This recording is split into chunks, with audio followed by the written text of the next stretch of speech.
Welcome back to the channel, guys. Snowy here. So I thought we'd try a new game. I haven't given up on Lego Star Wars, so don't worry about that. That is ongoing. I thought we'd try this. Hopefully some of you might be aware of it, but if not, it is an indie game. I think originally it said it came out in 2013, but this has sort of been revamped, had a few things added. But I saw a trailer of this on PlayStation's YouTube channel and it kind of had me intrigued, and it's come out today, the 27th of April, so I thought I'd download it. Now I've no idea how to sort of play it yet, no idea how long it's going to be. If it's an indie game, I shouldn't imagine it's like a vast game, so it shouldn't be too long, but I thought we'd try it. It seems a bit odd where you have to make different choices, and yeah, so if you are aware of this game, please let us know in the comments, but if not, we're gonna have a little go and see what happens. All I know in terms of story is you start off as Stanley, who's an office worker, and apparently everyone's disappeared in his office. That's about all I know. We'll just check out the settings, see if there's anything to do. Whilst I was loading into the game, it asked me to put in the real time, so I don't know, that's obviously going to have some effect somewhere along the line. I've turned on subtitles as well, so if you look at the bottom of the screen you will see that, because I don't know what the speech is going to be like, so hopefully you'll be able to read the subtitles as well, and myself included. Audio will keep the same, and there you go. It's pretty basic looking then, isn't it? That's the controls, so we'll see what happens though. It's going to be good. So crouch, move and look, interact. Right, cool. Simplified controls, I don't know what that means. Don't think you can get much more simple than that. It's pretty cool. If you look at the computer, it's moving as we move. Anyway, let's get on with it. I will shut up when there is talking going on and bits of the story like I normally do.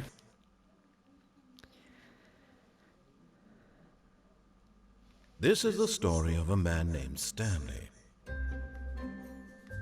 Stanley worked for a company in a big building where he was employee number 427.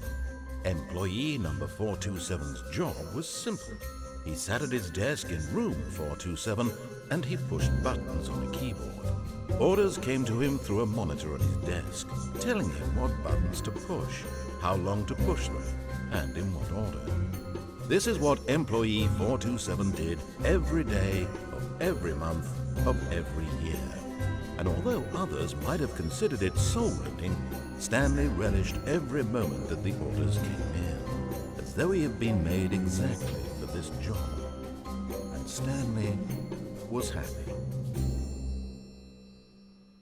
And then one day, something very peculiar happened. Something that would forever change Stanley. Something he would never quite forget. He had been at his desk for nearly an hour when he realized that not one single order had arrived on the monitor for him to follow.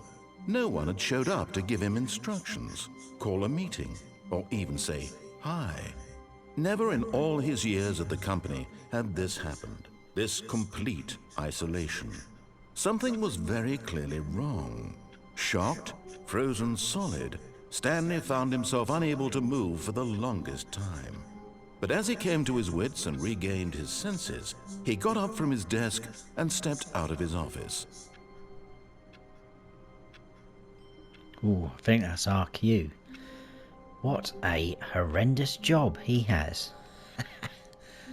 So this is going to be our view. That...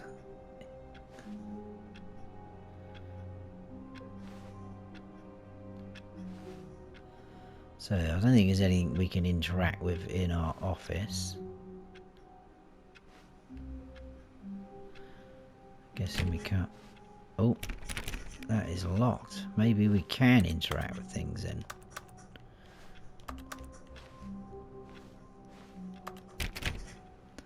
Doors are all locked.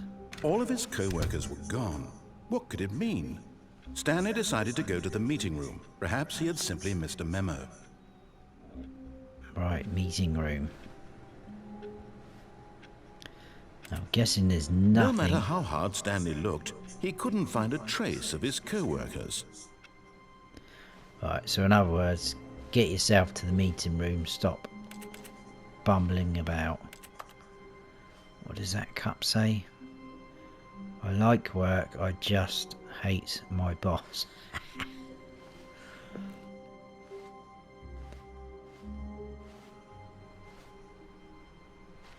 So no one is here at all. The papers are on the floor. What has been happening? Where is the meeting room? Obviously that way. These doors are all locked.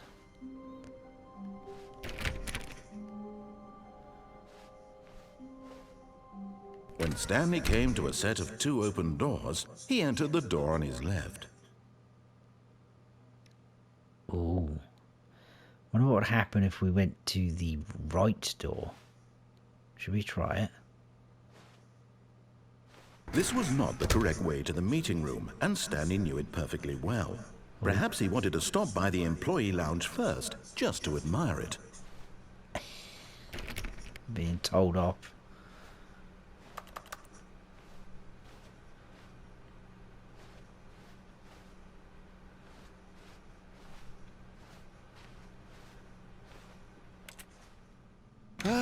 Yes, truly a room worth admiring. It had really been worth the detour after all, just to spend a few moments here in this immaculate, beautifully constructed room. Stanley simply stood here, drinking it all in. It doesn't look that immaculate.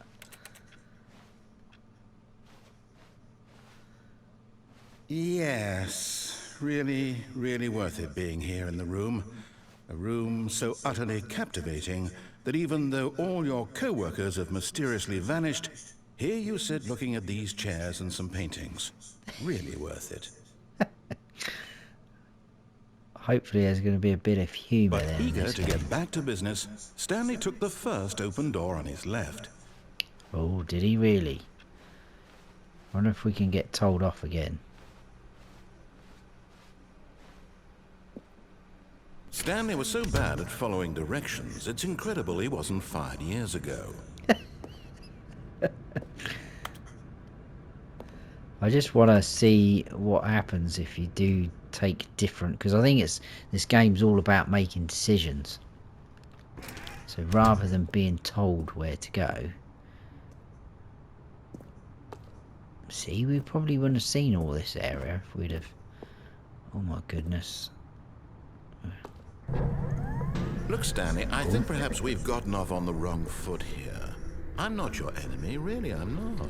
I realize that investing your trust in someone else can be difficult, but the fact is that the story has been about nothing but you all this time. There's someone you've been neglecting, Stanley. Someone you've forgotten about. Please, stop trying to make every decision by yourself. Now, I'm not asking for me, I'm asking for her. Ooh, who is her? This is it, Stanley. Your chance to redeem yourself, to put your work aside, to let her back into your life. She's been waiting. Who is he talking about?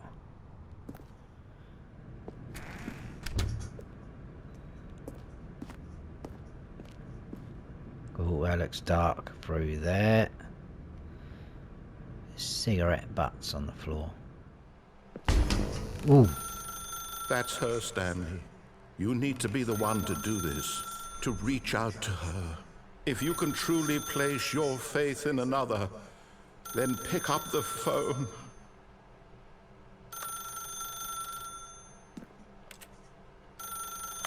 Won't let me pick up the phone. Oh. There we go.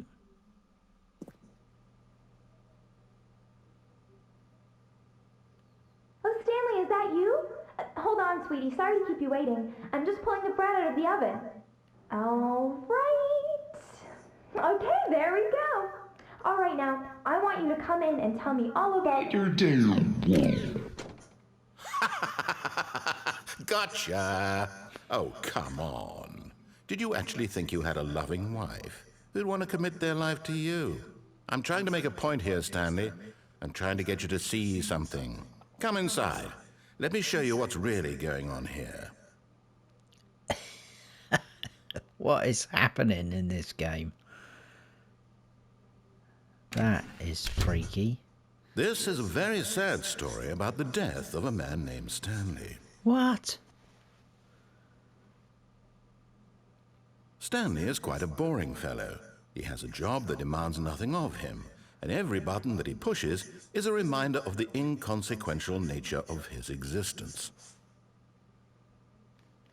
Look at him there, pushing buttons, doing exactly what he's told to do. Now he's pushing a button. Now he's eating lunch. Now he's going home. Now he's coming back to work. One might even feel sorry for him, except that he's chosen this life. Well, we didn't do all the orders earlier. But in his mind, in his mind he can go on fantastic adventures. From behind his desk, Stanley dreamed of wild expeditions into the unknown, fantastic discoveries of new lands. It was wonderful. And each day that he returned to work was a reminder that none of it would ever happen to him. And so he began to fantasize about his own job. Wow. First, he imagined that one day while at work, he stepped up from his desk to realize that all of his co-workers, his boss, everyone in the building had suddenly vanished off the face of the earth. The thought excited him terribly. What is happening? The TV just disappeared. So he went further. He imagined that he came to 2 open doors and that he could go through either. At last, choice. It barely even mattered what lay behind each door. The mere thought that his decisions would mean something was almost too wonderful to behold. As he wandered through this fantasy world, he began to fill it with many possible paths and destinations. Down one path lay an enormous round room with monitors and mind controls. And down another was a yellow line that weaved in many directions. And down another was a game with a baby. And he called it the Stanley Parable. What? It was such a wonderful fantasy, and so in his head he relived it again, and then again, and again, over and over, wishing beyond hope that it would never end, that he might always feel this free. Surely there's an answer down some new path, mustn't there be? Perhaps if he played just one more time. I haven't got a wife, have I? But there is no answer. How could there possibly be? In reality, all he's doing is pushing the same buttons he always has. Nothing has changed.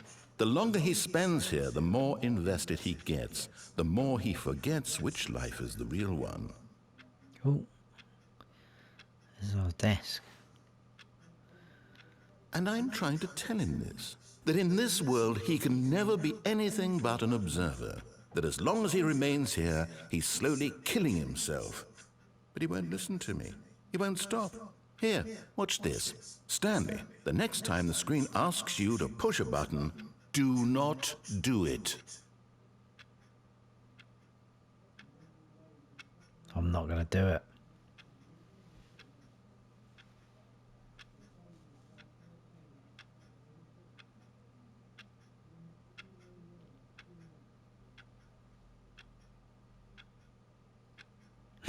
How long's he going to wait for?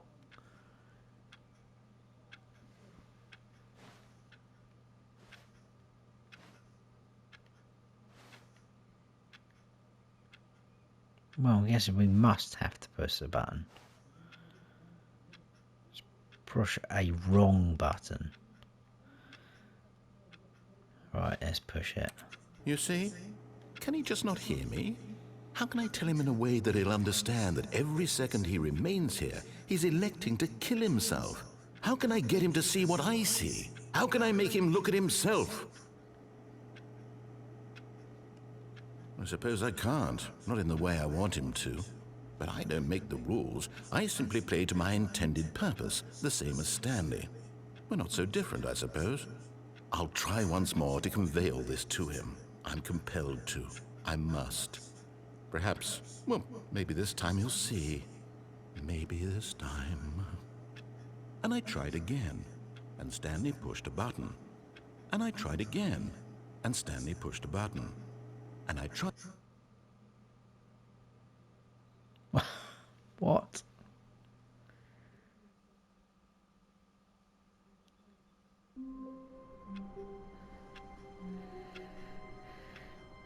This is very odd. All of his co-workers were gone. What could it mean? Right, so Stanley decided to go to the start. meeting room. Perhaps he had simply missed a memo.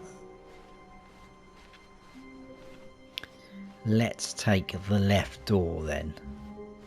This time. When Stanley came to a set of 2 open doors, he entered the door on his left. Okay. Door shut behind us. These doors are all still locked. Yet there was not a single person here either. Feeling a wave of disbelief, Stanley decided to go up to his boss's office, hoping he might find an answer there.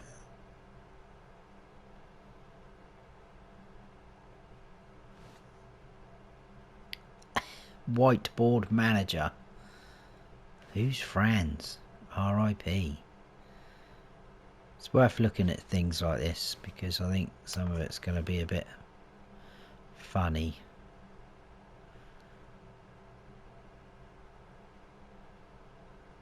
Get Chris out the broom closet.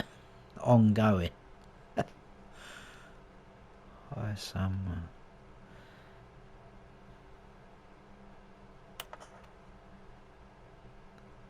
Hire somebody to fire the paper synergizing guy. Who moved my desk?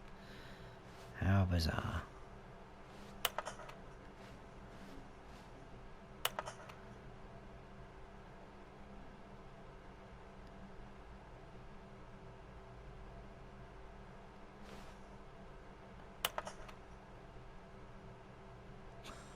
Silly. Some of that is silly. Right.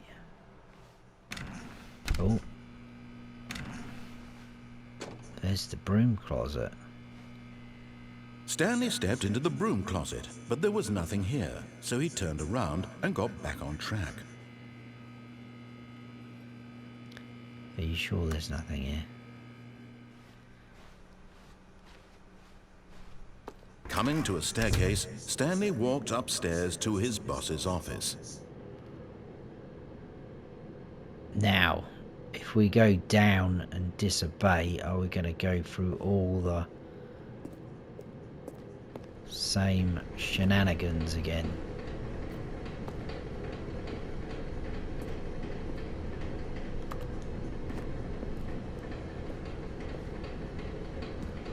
Thing is, if we follow all the orders, we're going to miss out on little things like this. I know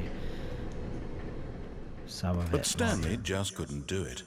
He considered the possibility of facing his boss, admitting he had left his post during work hours. He might be fired for that. And in such a competitive economy, why had he taken that risk? All because he believed everyone had vanished? His boss would think he was crazy. And then something occurred to Stanley. Maybe, he thought to himself, maybe I am crazy. All of my co-workers blinking mysteriously out of existence in a single moment for no reason at all? None of it made any logical sense. And as Stanley pondered this, he began to make other strange observations. For example, why couldn't he see his feet when he looked down? Why did doors close automatically behind him wherever he went? And for that matter, these rooms were starting to look pretty familiar. Were they simply repeating?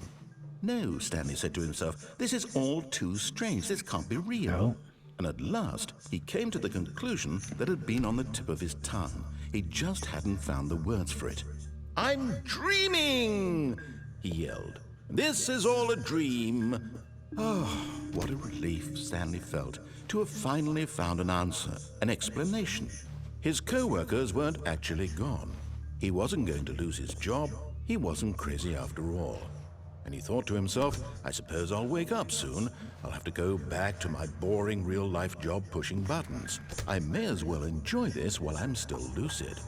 So, he imagined himself flying and began to gently float above the ground. Then he imagined himself soaring through space on a magical starfield, and it too appeared. It was so much fun, and Stanley marveled that he had still not woken up. How was he remaining so lucid? And then perhaps the strangest question of them all entered Stanley's head. One he was amazed he hadn't asked himself sooner. Why is there a voice in my head dictating everything that I'm doing and thinking? Now the voice was describing itself being considered by Stanley, who found it particularly strange. I'm dreaming about a voice describing me, thinking about how it's describing my thoughts, he thought. And while he thought it all very odd and wondered if this voice spoke to all people in their dreams, the truth was that, of course, this was not a dream. How could it be? Was Stanley simply deceiving himself, believing that if he's asleep, he doesn't have to take responsibility for himself? Stanley is as awake right now as he's ever been in his life. Now, hearing the voice speak these words was quite a shock to Stanley. After all, he knew for certain, beyond a doubt, that this was in fact a dream.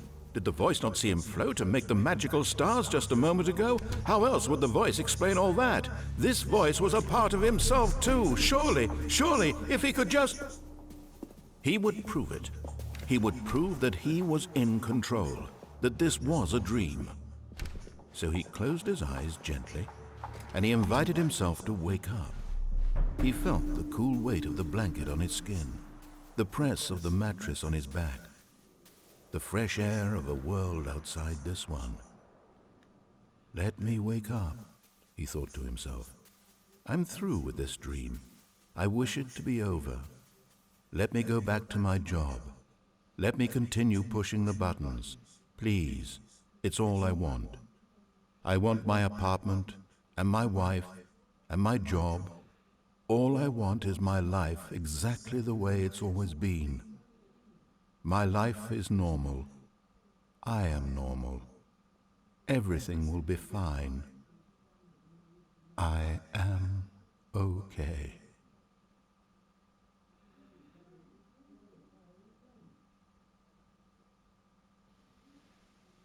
Stanley began screaming. Please, someone, wake me up. My name is Stanley. I have a boss. I have an office. I am real. Please, just someone tell me I am real. I must be real. I must be. Can anyone hear my voice? Who am I? Who am I? And everything went black.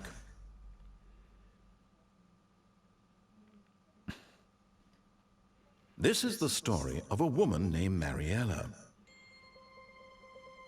Mariella woke up on a day like any other. She arose, got dressed, gathered her belongings, and walked to her place of work. But on this particular day, her walk was interrupted by the body of a man who had stumbled through town talking and screaming to himself, and then collapsed dead on the sidewalk. And although she would soon turn to go call for an ambulance, for just a few brief moments, she considered the strange man. He was obviously crazy. This much she knew. Everyone knows what crazy people look like. And in that moment, she thought to herself how lucky she was to be normal. I am sane. I am in control of my mind. I know what is real and what isn't. It was comforting to think this, and in a certain way, seeing this man made her feel better. But then she remembered the meeting she had scheduled for that day. The very important people whose impressions of her would affect her career, and by extension, the rest of her life.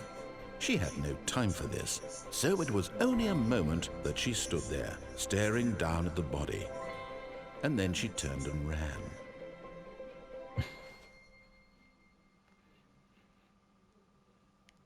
So we're dead again.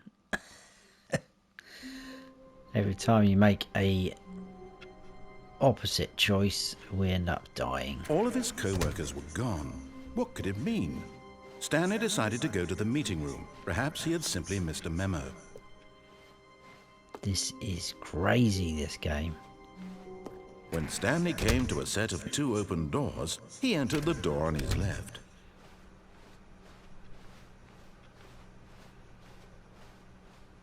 Yet there was not a single person here either. Feeling a wave of disbelief, Stanley decided to go up to his boss's office, hoping he might find an answer there.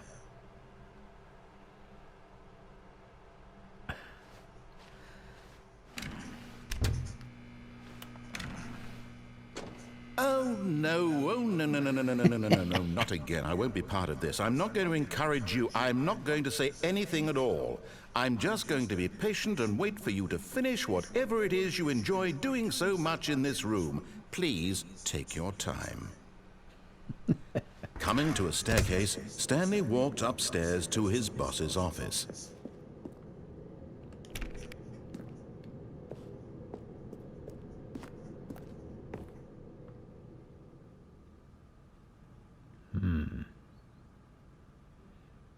What does that say? Oh, executive bathroom. To be rich, is it a crime? To commit crimes, isn't it rich? What a life it would be to have to pick just one. Extreme bathrooms. Can't even see ourselves in the mirror. How bizarre.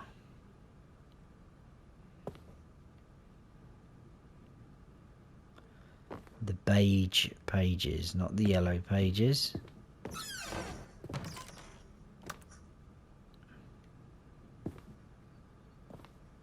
Oh dear, that's that's not a very good picture.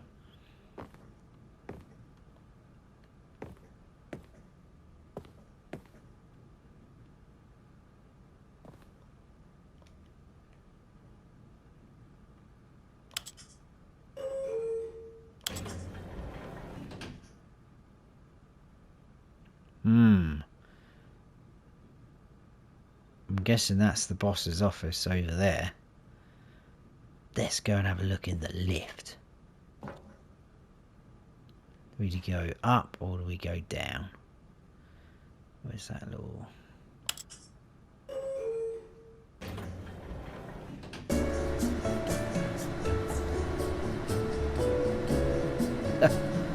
Controller's vibrating.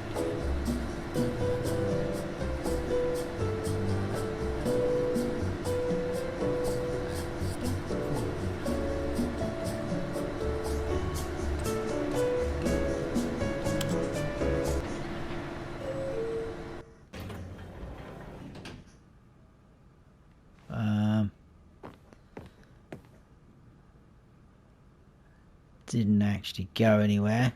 What about if we go down?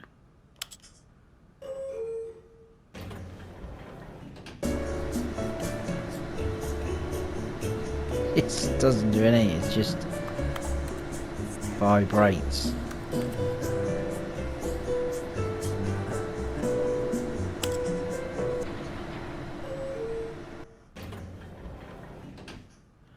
Right, so that's the end of the lift.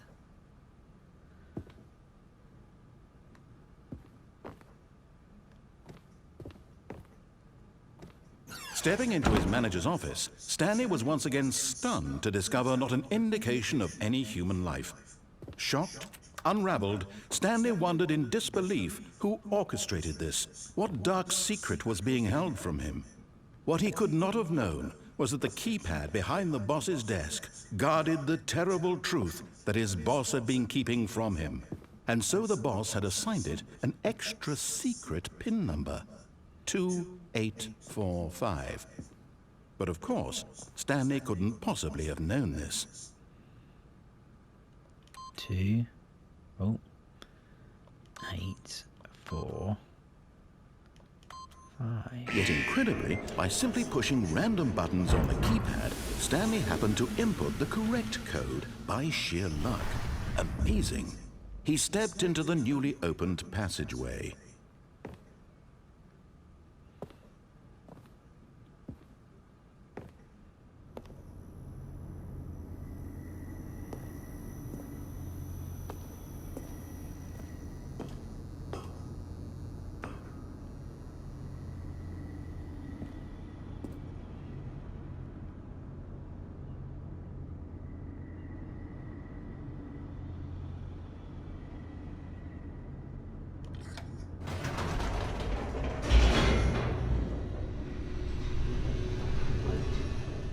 It's going down anyway.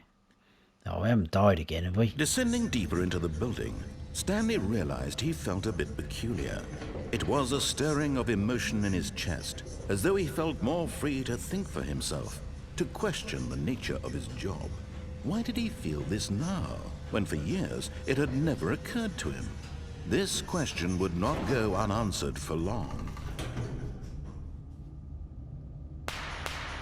Oh. What was that?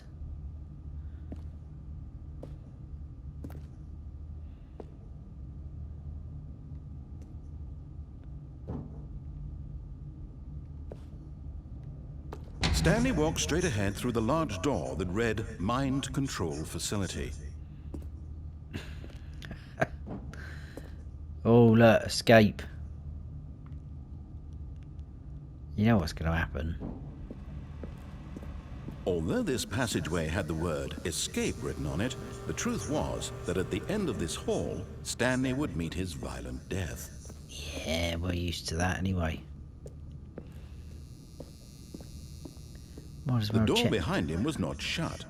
Stanley still had every opportunity to turn around and get back on track. Just giving us a chance, guys.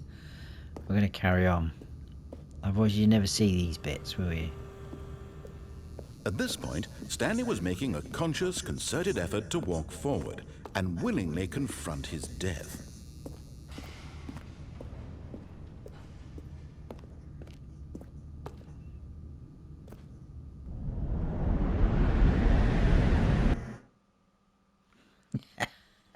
Dead.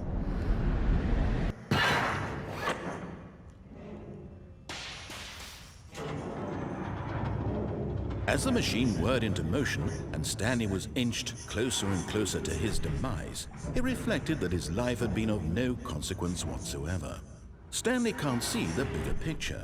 He doesn't know the real story, trapped forever in his narrow vision of what this world is. Perhaps his death was of no great loss, like plucking the eyeballs from a blind man. And so he resigned and willingly accepted this violent end to his brief and shallow life. Farewell, Stanley. Here we go.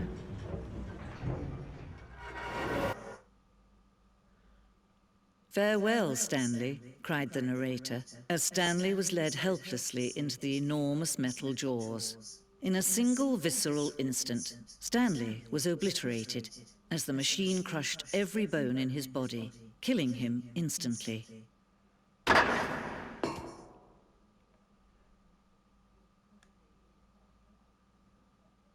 Did it though?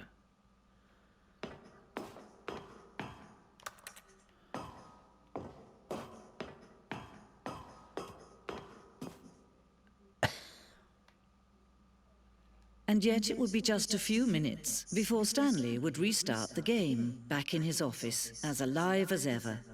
What exactly did the narrator think he was going to accomplish?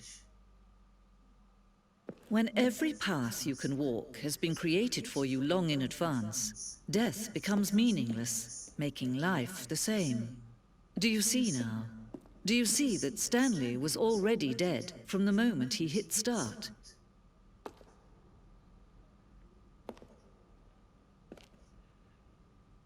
This is odd.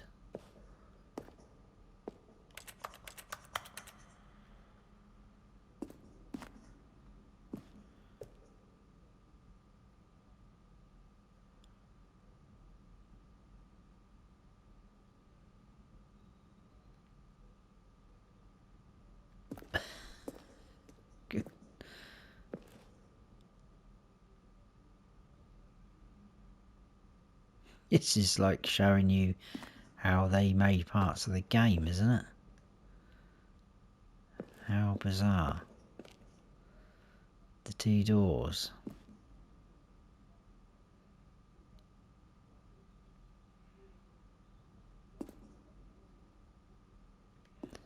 The office.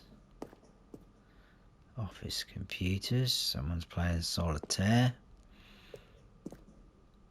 There's the credits, the people that made the game.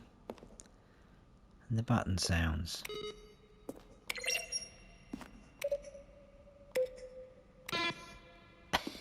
Madness. Right. Where are we heading? Let's go into here. This looks more like a room.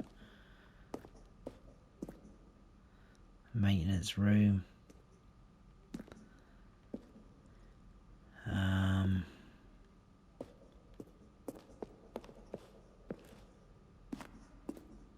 Warzone.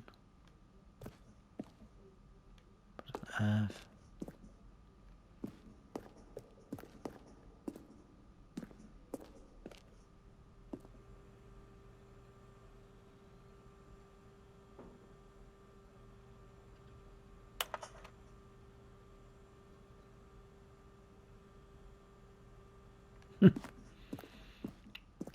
Bizarre.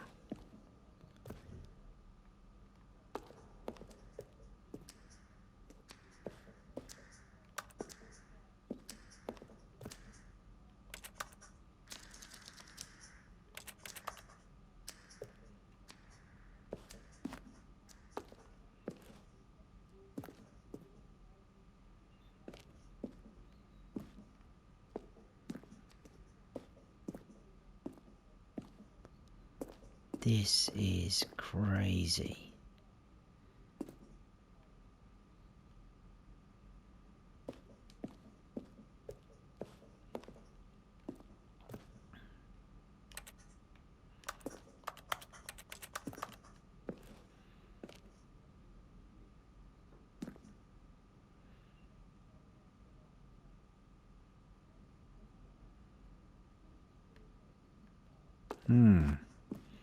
How do we get out of here now? Steps going down.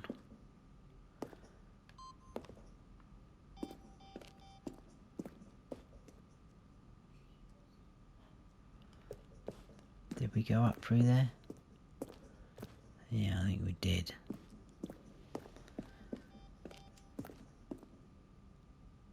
Exit. Oh, we're gonna die again. Look at these two. How they wish to destroy one another.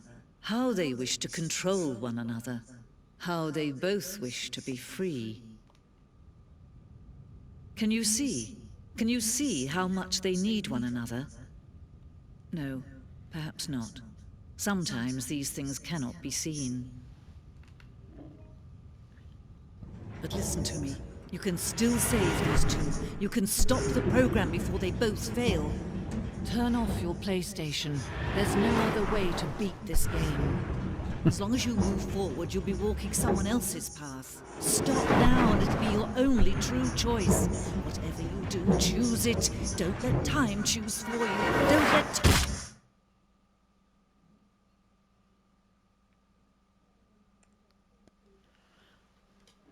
Oh dear. Dead again. Back here. All of his co-workers were gone. What could it mean? Stanley decided to go to the meeting room. Perhaps he had simply missed a memo. At least if you do end up this way, When you Stanley can came to a set rush of two through open this bit. doors, he entered the door on his left. We know obviously making the wrong choices Yet is there was going not a to single send person us here either. back Feeling to a the wave beginning. of disbelief, Stanley decided to go up to his boss's office, hoping he might find an answer there. But you wouldn't see all things like this. Look, they've boarded the broom closet up now, so I can't go in there. Silly little things like that. Coming to a staircase, Stanley walked upstairs to his boss's office. Right, let's not beat around the bush. Let's go for it. Stepping into his manager's office, Stanley was once again stunned to discover not an indication of any human life. What could it mean? Stanley wondered aloud to nobody. He began wildly tearing through papers on the boss's desk, pulling books off the shelf, looking behind paintings, desperate for clues to his situation. But his attention was caught by a keypad behind the boss's desk. What could its purpose be? In fact, this keypad guarded the terrible secret that lay buried below his feet. And so the boss had assigned it an extra secret PIN number, 2845. But of course, Stanley couldn't possibly have known this.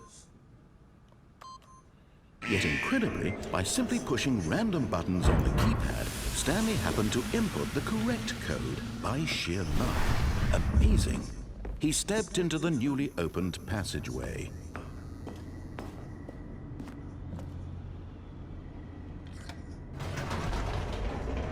Right.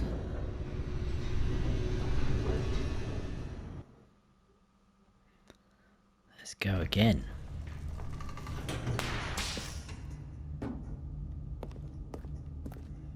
Stanley walked straight ahead through the large door that read Mind Control Facility. This way.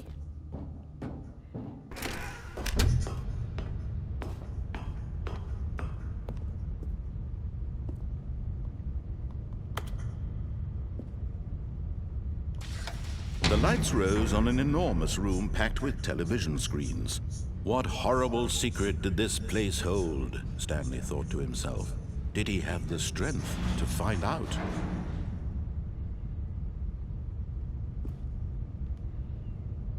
Ah, that's open.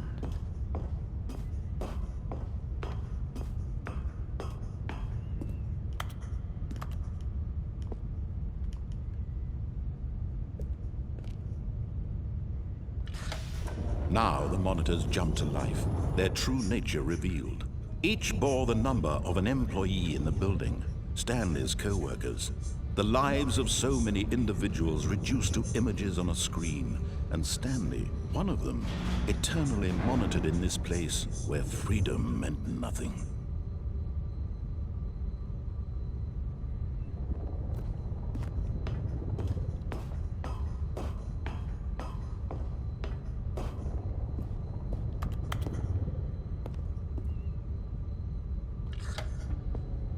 This mind control facility, it was too horrible to believe. It couldn't be true. Had Stanley really been under someone's control all this time?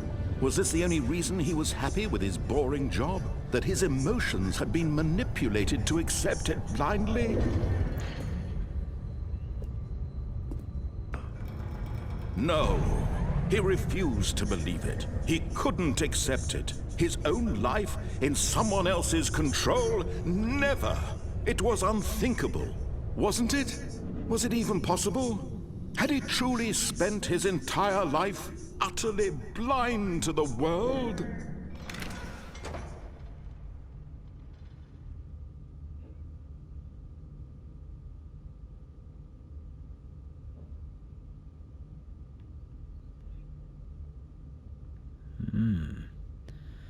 That's very dark. But here was the proof. The heart of the operation. Controls labeled with emotions. Happy, or sad, or content.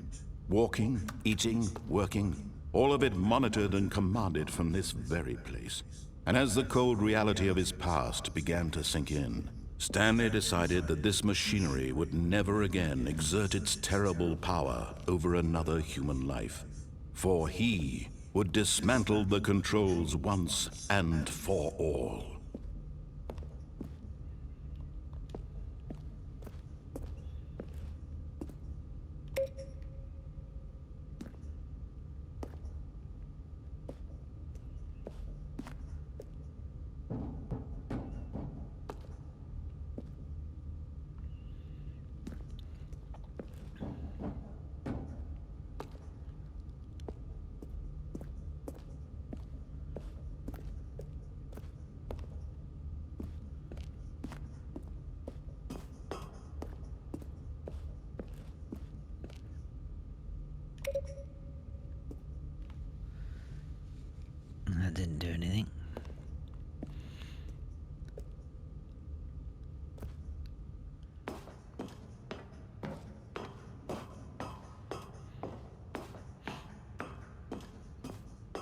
And when at last he found the source of the room's power, he knew it was his duty, his obligation, to put an end to this horrible place and to everything it stood for.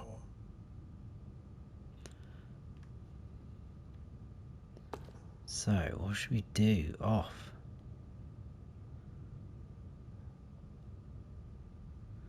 Or on? Oh, Stanley, you didn't just activate the controls, did you? After they kept you enslaved all these years, you go and you try to take control of the machine for yourself. Is that what you wanted? Control? Oh, Stanley, I applaud your effort, I really do. But you need to understand, there's only so much that machine can do. You were supposed to let it go, turn the controls off, and leave. If you want to throw my story off track, you're going to have to do much better than that. I'm afraid you don't have nearly the power you think you do. For example, and I believe you'll find this pertinent, Stanley suddenly realized he had just initiated the network's emergency detonation system. In the event that this machine is activated without proper DNA identification, nuclear detonators are said to explode, eliminating the entire complex. How long until detonation then? Let's say, 2 minutes. Ah, now this is making things a little more fun, isn't it, Stanley? It's your time to shine. You are the star. It's your story now. Shape it to your heart's desires. Oh, this is much better than what I had in mind. What a shame we have so little time left to enjoy it. Mere moments until the bomb goes off. But what precious moments each one of them is. More time to talk about you, about me, where we're going, what all this means. I barely know where to start. What's that? You'd like to know where your co-workers are? A moment of solace before you're obliterated? All right, I'm in a good mood. You're gonna die anyway. I'll tell you exactly what happened to them. Wonder if we got I erased them. I turned off the machine. I set you free. Of course, that was merely in this instance of the story. Sometimes when I tell it, I simply let you sit there in your office forever, pushing buttons endlessly and then dying alone. 2. Where's 3? Other times, I let the office sink into the ground, swallowing everyone inside, or I let it burn to a crisp. I have to say this, though, this version of events has been rather amusing. Watching you try to make sense of everything and take back the control wrested away from you, it's quite rich. I almost hate to see it go. But I'm sure whatever I come up with on the next go-around will be even better. This is gonna make a difference. My goodness, only 34 seconds left. But I'm enjoying this so much. You know what? To hell with it. I'm going to put some extra time on the clock. Why not? These are precious additional seconds, Stanley. Time doesn't grow on trees. Oh dear me, what's the matter, Stanley? Is it that you have no idea where you're going or what you're supposed to be doing right now? Or did you just assume when you saw that timer that something in this room was capable of turning it off? I mean, look at you. Running from button to button, screen to screen, clicking on every little thing in this room.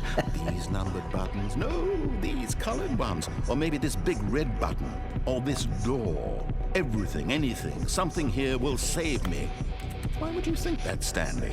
That this video game can be beaten? Won? Solved?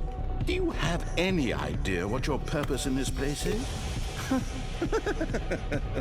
Stanley, you're in for quite a disappointment. But here's a spoiler for you. That timer isn't a catalyst to keep the action moving along. It's just seconds ticking away to your death. You're only still playing instead of watching a cutscene because I want to watch you for every moment that you're powerless. To see you made humble. This is not a challenge. It's a tragedy. You wanted to control this world, that's fine.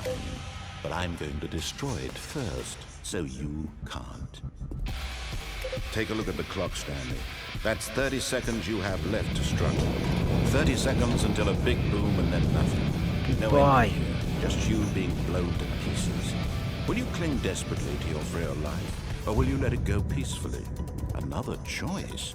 Make it count, or don't. It's all the same to me, all a part of the joke. And believe me, I will be laughing at every second of your inevitable life. We're gonna die anyway. Until the moment I say, happily ever after. There we go.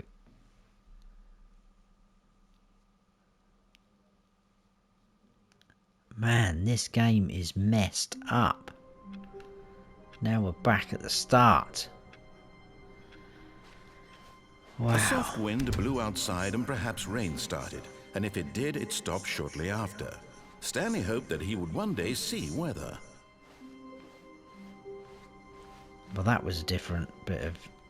When Stanley came to a set of 2 open doors, he entered the door on his left.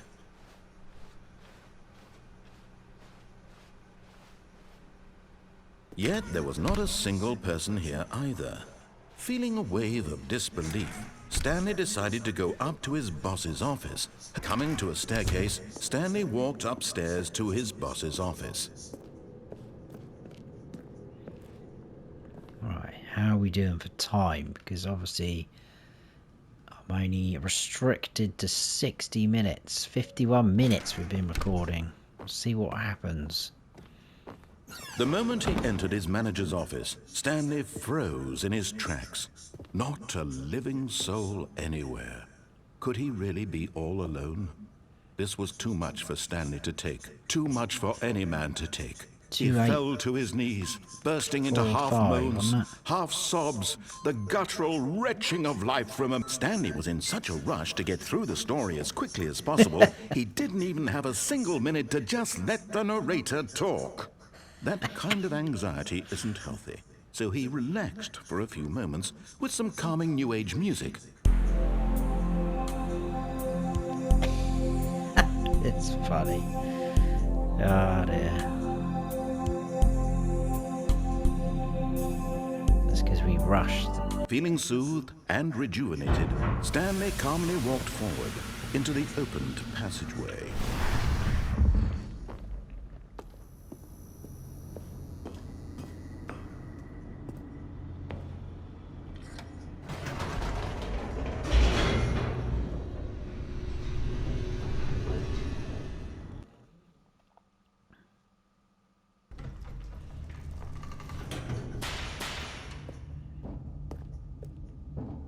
Stanley walked straight ahead through the large door that read Mind Control Facility.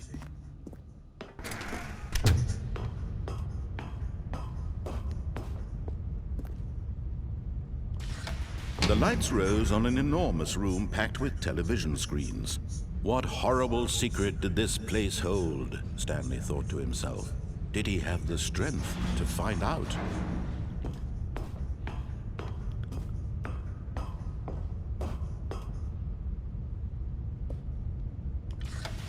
Now the monitors jumped to life, their true nature revealed. Each bore the number of an employee in the building, Stanley's co-workers. The lives of so many individuals reduced to images on a screen, and Stanley, one of them, eternally monitored in this place where freedom meant nothing.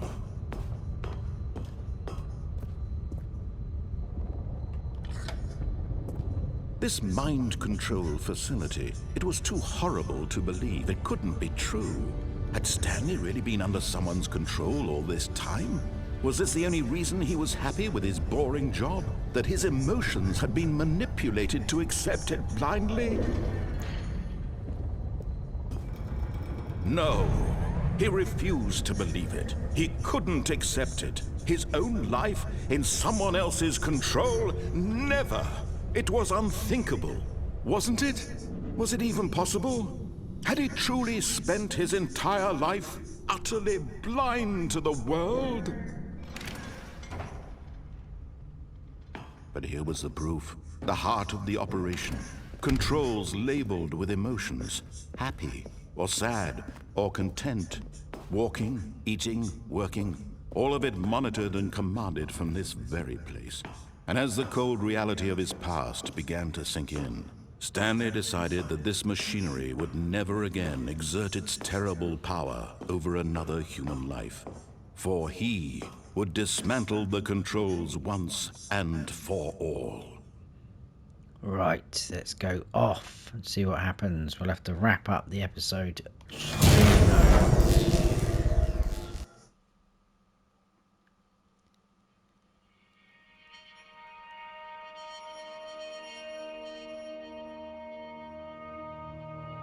Blackness and a rising chill of uncertainty. Was it over? Yes! He had won! He had defeated the machine! Unshackled himself from someone else's command. Freedom was mere moments away. And yet, even as the immense door slowly opened, Stanley reflected on how many puzzles still lay unsolved. Where had his co-workers gone? How had he been freed from the machine's grasp? What other mysteries did this strange building hold? But as sunlight streamed into the chamber, he realized none of this mattered to him. For it was not knowledge or even power that he had been seeking, but happiness. Perhaps his goal had not been to understand, but to let go. No longer would anyone tell him where to go, what to do, or how to feel. Whatever life he lives, it will be his. And that was all he needed to know. It was perhaps the only thing worth knowing. Stanley stepped through the open door.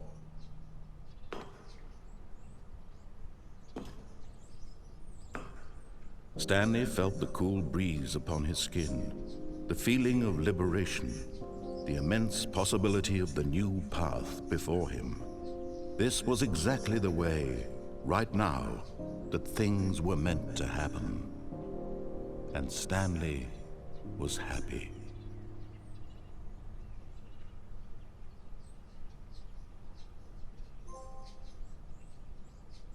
Beat the game, trophy earned. Is that it?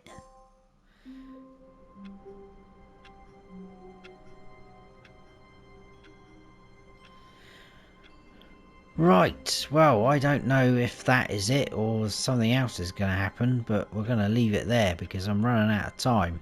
Please let me know your thoughts. Was that utter garbage, or did you find that quite random and unusual? But I will carry on from this point a little bit later just to see if anything else happens. But it's just come up with a trophy earned, beat the game, so I'm guessing that is it. Surely it can't be that it. I was expecting it to be a little bit longer than that. But anyway, guys, that is it from me. Hope you have all enjoyed it and not found it too weird. Thought I'd try something a bit different. It was a bit bizarre and random in places. But that is it, yeah. So, hope you have all enjoyed it. If you have, please give us a like. Drop the comments below. If you haven't subscribed already, please do. And don't forget to hit the notification bell so you don't miss any future videos of mine. Stay frosty, everybody.